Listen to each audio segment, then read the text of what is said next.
बिस्मिल्लाहिर्रहमानिर्रहीम। अस्सलाम वालेकुम नाजरीन, मैं हूं अहमद फवाद और आप देखते हैं मुझे मेरे यूट्यूब चैनल और फेसबुक पेज पर। नाज़रीन, आज के इस व्लॉग में दो खबरें आपके साथ में शेयर करूंगा। पहली खबर तो ये कि 5 इत्तेहादी हुकूमत का साथ छोड़ चुके हैं, लेकिन नाजरीन इस खबर के साथ ही सवाल ये पैदा होता है कि अगर ये 5 इत्तेहादी हुकूमत का साथ छोड़ चुके हैं तो वो हुकूमत जो सिर्फ और सिर्फ 2 वोटों के ऊपर खड़ी हुई है, उस हुकूमत को गिराया क्यों नहीं जा रहा, इत्तेमाद का वोट लेने के लिए क्यों नहीं कहा जा रहा सदर पाकिस्तान की जानिब से। इस सवाल का जवाब भी दूंगा। पाकिस्तान तहरीक इंसाफ की इस हवाले से स्ट्रेटजी क्या है और वो कब ये हिकमत अमली अपनाएंगे इत्तेमाद का वोट लेने के लिए, इस हवाले से एक्सक्लूसिव डिटेल्स आपके साथ में शेयर करूंगा। इस वक्त जो हुकूमत है उसके पास 173 वोटों के ऊपर वो खड़ी हुई है और 5 निकाले तो 168 रह जाते हैं। तो एक तो ये चीज़ मैं आपके साथ शेयर करूंगा और दूसरे नंबर पर नाज़रीन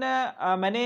गुज़श्ता दिनों एक व्लॉग में आपको खबर शेयर की थी कि लिस्टें तैयार हो चुकी हैं और गिरफ्तारियों का जो अमल है वो शुरू हो जाएगा और मुकदमात का उसकी पहला जो झलक है वो सामने आ चुकी है। FIA की जानिब से एक समी इब्राहिम साहब के ऊपर जो एक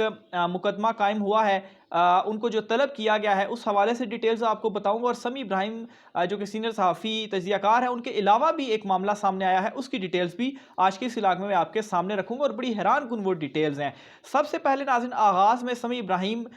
जो सीनियर सहाफ़ी हैं उन्हीं के हवाले से करता हूँ। अब यहाँ पर हैरान कुन मामला ये है कि उनको 13 मई को एक तो तलब किया गया है, लेकिन नाज़रीन ये जो उनके ऊपर सारा मामला बनाया गया है ये पीका के तहत बनाया गया है। अब जो पीका ऑर्डिनेंस था नाज़रीन, उस हवाले से मैं आपको बताऊं तो जब वो जारी किया गया, इस्लामाबाद हाई कोर्ट ने उसको ख़त्म कर दिया था। तो अगर इस्लामाबाद हाई कोर्ट ने उसको ख़त्म कर दिया तो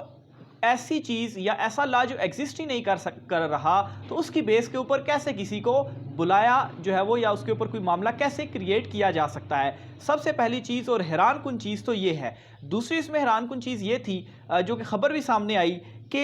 FIA की जानिब से पीका जो इस्लामाबाद हाई कोर्ट ने ख़त्म कर दिया था उसको, उस फैसले को चैलेंज किया था सुप्रीम कोर्ट में, जिस पर बाद में मुस्लिम लीग नून की जानिब से मरियम औरंगज़ेब जो हैं उनकी जानिब से ट्वीट की गई और ये कहा गया कि ये हमें इसका नॉलेज नहीं था, हमें मालूम ही नहीं था, तो इसलिए हमने दरख्वास्त वापस ले ली है सुप्रीम कोर्ट से। और FIA अब यहाँ पर एक और सवाल भी ये पैदा होता है कि अगर मरियम औरंगज़ेब साहिबा की जानिब से या हुकूमत की जानिब से नहीं कहा गया तो FIA ने फिर क्यों ये जो मामला था वो चैलेंज किया सुप्रीम कोर्ट में। और फिर दूसरा सवाल ये भी इस वक्त उठाया जा रहा है कि अगर ये एग्जिस्ट नहीं कर रहा तो फिर समी इब्राहिम साहब के ऊपर ये जो सारा मामला उनको तलब भी किया गया है वो किस चीज़ के तहत जो है वो किया गया है। तो बहरहाल ये तो एक FIA से रिलेटेड मामला था। और दूसरा नाजरीन एक और भी FIA से रिलेटेड चीज़ ये भी सामने आई है कि जो ओवरसीज़ पाकिस्तानीज़ हैं उनके हवाले से वो मामला ये है कि कहा यह गया है कि रियासत मुखालिफ बयानात पर जो ओवरसीज़ पाकिस्तानी हैं जो पाकिस्तान के अंदर मौजूद नहीं, पाकिस्तान से जो बाहर हैं और वो इस करंट सिचुएशन के ऊपर जो वो बातचीत कर रहे हैं, उस पर यह कहा गया है कि अगर जो भी रियासत मुखालिफ बयानात जो दे रहे हैं उनकी हवालगी के लिए एक तो रेड नोटिस जारी किए जाएंगे, यानी कि बैरून मुल्क से अगर आपको किसी को करना हो हवालगा तो उस पर यह होती है कि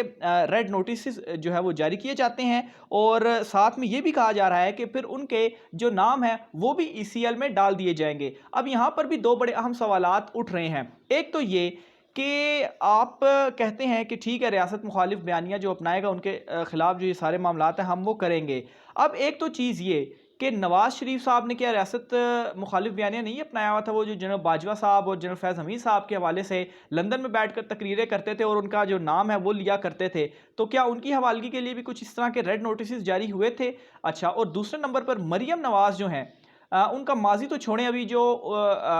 गुज़श्ता 1-2 दिन पहले उन्होंने जो फ़तेह जंग में जलसा किया वहाँ पर उन्होंने इनडायरेक्टली जनरल फैज़ हमीद साहब को जो टारगेट किया, तो क्या उसके ऊपर उनके खिलाफ कोई एक्शन होगा या नहीं होगा? अगर होना होता तो पहले उनके खिलाफ हो जाता। और मज़े की बात यह कि ज़ाहिर सी बात है हुकूमत उनकी है तो फिर उनके खिलाफ जो एक्शन है वो क्यों होगा? तो बहरहाल ये सवालात तो अपनी जगह पर हैं। समी इब्राहिम साहब और ये ओवरसीज़ पाकिस्तानी और इवन के जो पाकिस्तान में भी लोग मौजूद हैं तो उनके खिलाफ ये जो मामलात हैं वो इस वक्त चल रहे हैं। बहरहाल जो सवालात हैं वो अपनी जगह पर कायम हैं जो इस वक्त सोशल मीडिया के ऊपर लोगों की जानिब से उठाए भी जा रहे हैं। दूसरे नंबर पर नाजरीन जो मौजूदा शहबाज हुकूमत है, खबर यह है कि 5 इत्तेहादी ऐसे हैं, और इसको गालिबन फवाद चौधरी साहब की जानिब से भी ये बात जो है वो कही गई है कि 5 इत्तेहादी ऐसे हैं जो कि हुकूमत का साथ छोड़ चुके हैं। लेकिन नाजरीन, वेट इस बात का किया जा रहा है कि अगर इमरान खान साहब या सदर पाकिस्तान जो हैं वो शहबाज शरीफ को कहते हैं कि आप एतमाद का वोट हासिल करें, तो उस सूरत में जो एक बैकअप प्लान है मौजूदा हुकूमत के पास वो ये है कि अगर मौजूदा 5 इत्तेहादी हुकूमत का साथ छोड़ भी देते हैं तो उस सूरत में क्या होगा, वो जो रिजर्व्स मुनरिफ अरकान उन्होंने रखे हुए थे उनमें से 5 लोगों को लाया जाएगा और वोट डलवाया जाएगा, जिसकी वजह से हुकूमत जो होगी वो बरकरार रहेगी। अब नाज़रीन, जो इमरान खान साहब की जानिब से 20 तारीख तक ये जो जलसे और ये सारे मामलात भी किए जा रहे हैं, ये जो सारी तारीखें भी हैं ये इंपॉर्टेंट और किन चीज़ों को मद्देनज़र रखते हुए दी भी जा रही हैं। एक तो इलेक्शन कमीशन ऑफ पाकिस्तान की जानिब से आलमोस्ट मेरे ख्याल से 7 दिन बाद जो एक फ़ैसला है वो वफाकी जो मुनरिफ अरकान हैं उनके हवाले से सामने आना है, क्योंकि उन्होंने ज़ाहिर सी बात है पार्टी की वोट तो उन्होंने नहीं दिया, लेकिन पार्टी की पॉलिसी की खिलाफ वर्जी भी है, उन्होंने अपना बयान हल्फी भी जो है वो जमा करवा दिया है। तो अगर इलेक्शन कमीशन ऑफ पाकिस्तान इस चीज़ का वेट किया जा रहा है कि उन मुनरिफ अरकान को नाअहल कर देता है, जिसका अभी तक मेरे ख्याल से कोई ज़्यादा चांस नज़र नहीं आ रहा, क्योंकि उन्होंने ऑलरेडी ये मौक़िफ़ अपना लिया है कि उन्होंने वोट नहीं दिया तो कैसे नाअहल होंगे। तो बहरहाल अगर वो वहाँ से नाअहल नहीं होते, अगर वहाँ से नाअहल हो जाते हैं तो फिर ये स्टेप अपनाया भी जाएगा। इत्तेहादी अगर उनसे ये 5 खिंच जाते हैं, मुनरिफ अरकान नाअहल हो जाते हैं, तो 168 उनके पास तादाद रहती है और हुकूमत खुद ब खुद यहाँ से गिर जाएगी। और पंजाब हुकूमत तो आप ये देख लें 15 से 25 तारीख जो मैंने आपको डिटेल्स भी दी हैं गुज़श्ता अपने वीलॉग के अंदर, कि पंजाब हुकूमत तो ख़त्म होने वाली है, क्योंकि मुनरिफ अरकान नाअहल होंगे, उन्होंने तो वोट डाला है और उनके पास नंबर पूरे नहीं है, तो वो हुकूमत जो होगी वो ख़त्म हो जाएगी। और उसी दौरान अगर वो हुकूमत भी ख़त्म होती है, इमरान खान साहब का लॉन्ग मार्च और फिर इनके ऊपर ये जो सारे प्रेशर्स वगैरह हैं, तो ये तमाम तर जो चीज़ें हैं वो नए इंतखाबात की तरफ ही लीड कर रही हैं। लेकिन मौजूदा हुकूमत